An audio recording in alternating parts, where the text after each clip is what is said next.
जी मेरी आवाज आप तक पहुंच रही है? जी मेरे ख्याल से आई एम ऑडिबल। मैं आप तक जी जी। आ पा रहा हूँ। जी जी। अनंतनाग से माना जा रहा था पठानिया जी कि बीजेपी अपना उम्मीदवार उतारेगी। कल तक भी बीजेपी की तरफ से यह बयान था कि जम्मू कश्मीर की 3 सीटों में से अनंतनाग की सीट पर बीजेपी अपना उम्मीदवार उतारेगी, लेकिन अब तो नॉमिनेशन का वक्त भी पूरा हो चुका है और बीजेपी ने अपना उम्मीदवार नहीं उतारा है। आर एस पठानिया जी।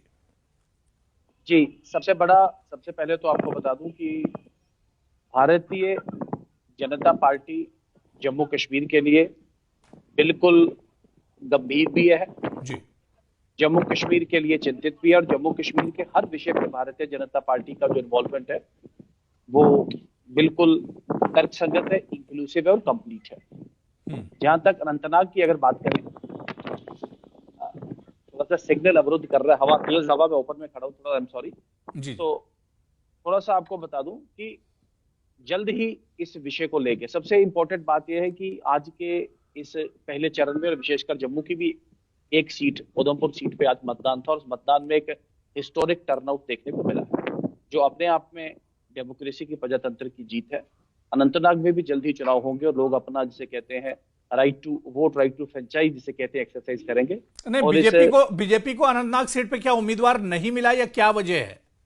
मैं किसी का इस सपोर्ट करेगी बीजेपी यहां पर? एक अपनी पार्टी भी एक है, डीपीएपी भी है, नेशनल कॉन्फ्रेंस पीडीपी। क्या किसी का सपोर्ट करेगी अनंतनाग सीट पर बीजेपी? इस पे एक डिटेल्ड वक्तव्य लेके बहुत जल्दी हम आप लोगों के बीच में होंगे। हम्म। लेकिन जैसे मैंने कहा, नहीं, हर विषय अपोजिशन को यही लेके कह रहा था कि बीजेपी बीजेपी अगर बीजेपी वाकई में जम्मू कश्मीर को लेकर बहुत गंभीर है तो कश्मीर की सीटों पर भी बीजेपी को अपने उम्मीदवार उतारने चाहिए। और बीजेपी की तरफ से यह कहा भी जा रहा था कि जम्मू कश्मीर की सीटों पर भी बीजेपी के उम्मीदवार होंगे, लेकिन अनंतनाग सीट देखें, पर तो कोई उम्मीदवार नहीं मिला। आरोप प्रत्यारोप के अलावा, जी।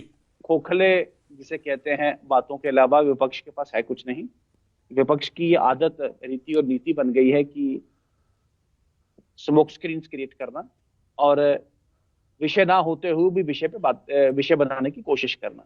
हम्म। मैंने कहा कि भारतीय जनता पार्टी जम्मू कश्मीर के लिए सजग भी है, संवेदनशील भी है, और भारतीय जनता पार्टी जम्मू कश्मीर की हर सीट के लिए और विशेषकर अनंतनाग के लिए भी पार्टी पूरी तरीके से संवेदनशील है।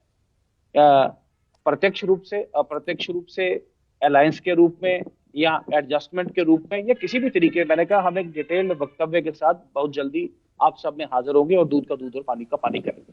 मुझे बस लेकिन इतना ही कहना है इसमें। आर एस पठानिया जी, जी, इस बार जो पॉलिटिकल जो सिनेरियो है, जो सियासी तस्वीर है, आप देखिए इसमें बीजेपी के लिए एक अच्छा मौका था अनंतनाग की सीट पर।